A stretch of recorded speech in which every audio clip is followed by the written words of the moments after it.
السلام علیکم ورحمۃ اللہ وبرکاتہ۔ بسم اللہ الرحمن الرحیم۔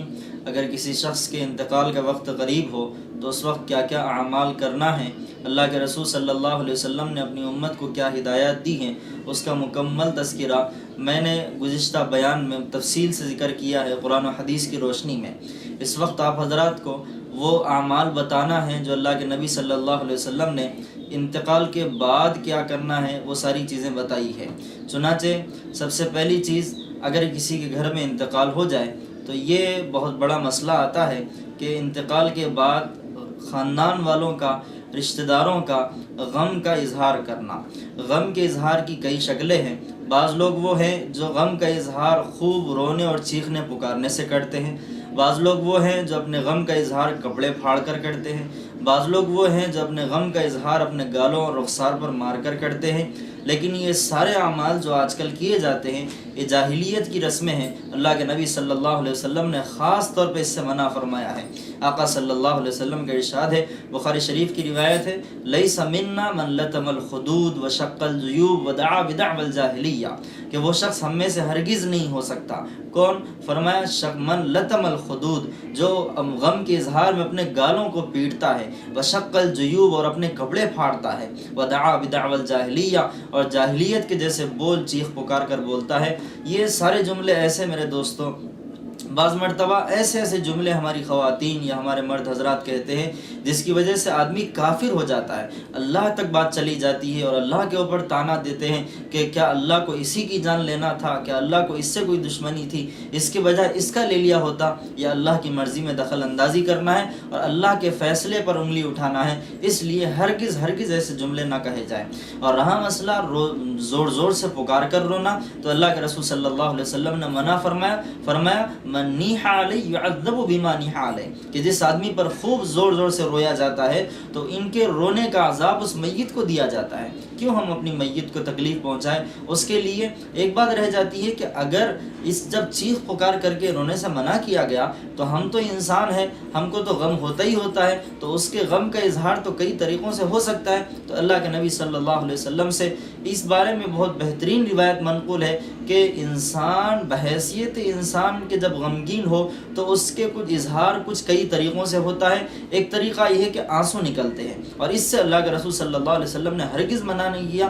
خود آپ صلی اللہ علیہ وسلم کا عمل ہے کہ جب امی حضرت زینب رضی اللہ تعالی عنہا کے بیٹے کا انتقال ہوا تھا، جو آپ صلی اللہ علیہ وسلم کا نواسہ ہوتا ہے، تو اس وقت آپ کے بارے میں یہ جملہ ہے قد فاز النبی عیناہ علی ولد ابنتہ، کہ اللہ کے نبی صلی اللہ علیہ وسلم کی آنکھوں میں آنسو آ گئے تھے اپنے نواسے کے انتقال پر۔ تو اس وقت خود اللہ کے رسول نے یہ جملہ کہا تھا، ہذہ رحمت جعلها اللہ فی قلوب عبادی، کہ یہ اللہ کی ایک رحمت ہے جو اللہ نے اپنے بندوں کے دلوں میں ڈالی ہے۔ تو آنسو کا نکلنا یا رونا آہستگی کی آواز کے ساتھ، اس سے اسلام منع نہیں کرتا، لیکن چیخ پکار کر کرنا، حدود سے آگے نکل جانا، اسلام اس کی ہرگز اجازت نہیں دیتا۔ اس کے بجائے اگر صبر کیا جائے تو اللہ تبارک و تعالیٰ کی جانب سے بہت بڑا انعام ہے۔ ایک حدیث ہے، اللہ کے نبی صلی اللہ علیہ وسلم نے فرمایا ایما امرأۃ مات لها ثلاثة من الولد كانوا لها حجابا من النار، کہ جس عورت کے 3 لڑکے تھے، تینوں کا انتقال ہو جائے تو وہ اس عورت اور جہنم کے درمیان میں آڑ بن جاتے ہیں، اور اس عورت کو یعنی اپنی ماں کو جہنم میں جانے سے بچا لیتے ہیں۔ پھر ایک عورت نے پوچھا وہ اسنان یا رسول اللہ، اللہ کے رسول اگر 2 ہوں 3 نہ ہو، 2 بچوں کا انتقال ہو جائے، تو اللہ کے رسول نے فرمایا وہ اسنان، اگر 2 کا بھی انتقال ہو جائے تب بھی وہ جہنم کی آنکھ سے بچانے والے ہوں گے۔ اور یہاں تک بھی حدیثوں میں ملتا ہے کہ اگر 1 کا بھی انتقال ہو جائے تو وہ بھی بچہ اپنے ماں باپ کو جہنم کی آنکھ سے بچا لیتا ہے، لیکن شرط یہ ہے کہ صبر کیا جائے۔ صبر جب بندہ کرتا ہے اللہ ضرور اس کے اوپر انعام عطا فرماتا ہے۔ اب مرحلہ ہے جو عملی طور پہ ہم کو کرنا ہے۔ سب چند کام ہیں جو اللہ کے رسول صلی اللہ علیہ وسلم نے کرنے کے لیے تلقین کی ہے۔ سب سے پہلا کام یہ ہے کہ جیسے ہی کسی کا انتقال ہو جائے تو اس کی آنکھوں کو بند کر دیا جائے۔ نبی کا ارشاد ہے اذا حضرتم موتاکم فاغمضوا البصر، کہ جب تم اپنے کسی میت کے پاس موجود ہو تو اس کی آنکھوں کو بند کر دو، کہیں آنکھیں کھلی نہ رہ جائیں۔ دوسرا حکم یہ ہے کہ اللہ کے نبی صلی اللہ علیہ وسلم کے جو عمل سے بھی ثابت ہے کہ میت کے ٹھوڈی کو باندھ دیا جائے، ایک نیچے سے پٹی لے کر اوپر سر تک، تاکہ میت کا منہ کھلا نہ رہ جائے۔ اور تیسرا عمل یہ کرنا ہے کہ جب میت کو لٹایا جائے تو اس کے پیٹ پر کوئی ہلکی سی وزن چیز جیسے لوہا یا پھر مٹی رکھ دی جائے، جس کی وجہ سے اس کا پیٹ پھول نہ جائے۔ اور چوتھا کام عمل یہ کرنا ہے کہ میت کے اطراف میں عطر یا لوبان یا اگربتی یا کوئی بھی خوشبو کی چیز وہاں لگا دی جائے تاکہ وہاں بدبو نہ پھیلے۔ یہ صحیح اعمال کرنے کے ہیں۔ اور اس کے علاوہ بہت سی جگہوں پر لوگ قرآن پڑھنا چاہتے ہیں تو اس بات کا خیال رکھیں کہ اگر میت کو غسل نہ دیا گیا ہو تو جب تک غسل نہ دیا جائے اس وقت تک اس کمرے میں، جس کمرے میں میت رکھی ہوئی ہے، وہاں پر قرآن نہ پڑھا جائے۔ اگر قرآن پڑھنا ہو تو دوسرے کمرے میں پڑھے۔ اور اس بات کو بھی خاص طور پہ ذہن میں رکھے کہ اگر کوئی مرد یا کوئی عورت ناپاکی کی حالت میں ہے تو ہرگز وہ میت کے قریب نہ جائے۔ اس سے اللہ کے رسول صلی اللہ علیہ وسلم نے منع فرمایا ہے۔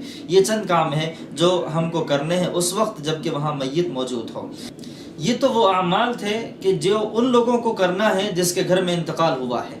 وہ لوگ جو میت کے گھر پر آتے ہیں اس کی زیارت اور دیدار کے لیے، ان کے لیے چند اعمال ہیں۔ سب سے پہلا عمل یہ ہے کہ اللہ کے نبی صلی اللہ علیہ وسلم نے فرمایا اذا حضرتم المیت فقولوا خیرا، کہ جب تم کسی میت کے پاس جاؤ تو صرف اچھی بات کہو۔ فإن الملائکۃ یؤمنون علی ما تقولون، اس لیے کہ فرشتے آمین کہتے ہیں ان تمام باتوں پر جو تم کہتے ہو۔ وہاں پر بیٹھ کر غلط باتیں کرنا اور غلط فعل دینا، یہ اللہ کے نبی صلی اللہ علیہ وسلم نے اس سے منع فرمایا۔ اس کے بجائے وہاں بیٹھ کر میت کی مغفرت کی دعا کی جائے اور میت کے لیے بخشش کی دعا کی جائے۔ ہو سکتا ہے فرشتے آمین کہہ دیں اور اس میت کی مغفرت ہو جائے۔ اور پھر دوسری بات یہ خاص طور پر کہ جب کسی میت کے گھر پر جائیں تو وہاں ہرگز اپنے نجی مجلسوں میں یا پھر کہیں اور جگہ بھی کبھی بھی میت کی بری باتوں کا تذکرہ نہ کریں۔ اللہ کے نبی صلی اللہ علیہ وسلم کا حکم ہے اذکروا محاسن موتاکم، تم اپنے مرحومین کی صرف خوبیوں کا تذکرہ کرو، برائیوں کا تذکرہ نہ کرو۔ بڑا افسوس ہوتا ہے ان لوگوں پر